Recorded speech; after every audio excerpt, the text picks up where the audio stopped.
کہتے ہیں کہ دنیا کے مور دین 90% ڈسپیوٹ، 90% سے زیادہ جھگڑے مس کمیونیکیشن کی وجہ سے ہوتے ہیں۔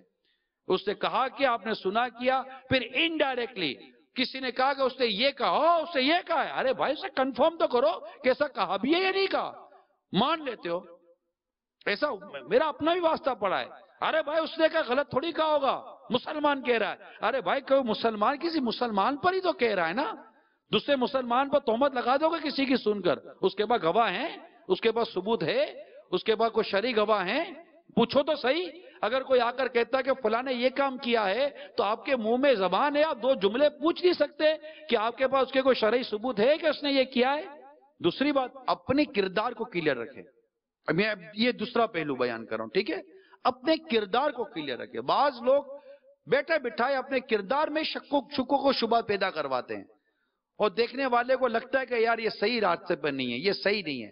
اپنے آپ کو تہمت سے بچائیں، اس کاموں سے بچائیں جس پر آپ پر تہمت لگتی ہو، لوگ آپ کو اوپر انگلی اٹھائیں۔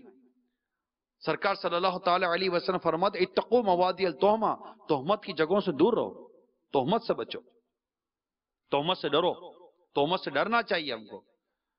یہ نہیں لاپرواہی والی زندگی نہیں، ارے جو ہوگا دیکھا جائے گا، جس کو جو بولنا ہے بولے۔ بھائی جنگل میں نہیں رہتے، انسانوں میں رہتے ہیں۔ اگر آپ کے بارے میں خدا نہ خواستہ کوئی ایسی چیز ہو تو کلیئر کریں، یہ کلیئر کرنے کی عادت رکھیں۔ لوگوں کو اپنے بارے میں بدگمان ہونے بھی نہیں دینا چاہیے، اور اگر کوئی آپ سے کوئی سوال کر بھی لے مثال کے طور پر تو اس میں ادھر ادھر کی گھمانے کے بجائے سیدھی سی بات کر کر آپ اپنے آپ کو کلیئر کریں۔ اسپیشلی جو کچھ پرسنالٹیز ہوتی ہیں، شخصیت ہوتی ہیں، یا جنہیں چار آدمی جانتے ہیں پہچانتے ہیں، تو ان کے بارے میں زیادہ لوگ سوال کر سکتے ہیں، ان کو وہ زیادہ نظر آتے ہیں، تو ان کے بارے میں زیادہ سوال ہوگے، تو ان کو چاہیے کہ اپنے آپ کو کلیئر کریں، اپنے کردار میں بدگمانی اور شکوک و شبہات پیدا نہ ہونے دیں، ورنہ خود ان کی اپنی پرسنالٹی ڈیمیج ہو جائے گی۔ تو جہاں بدگمانی سے بچنا ہے وہیں ہمیں کسی کو بدگمانی سے بچانا بھی ہے۔ کسی پر تہمت نہیں لگانی تو ایسے کام سے بچنا ہے کہ ہم پر تہمت نہ لگے۔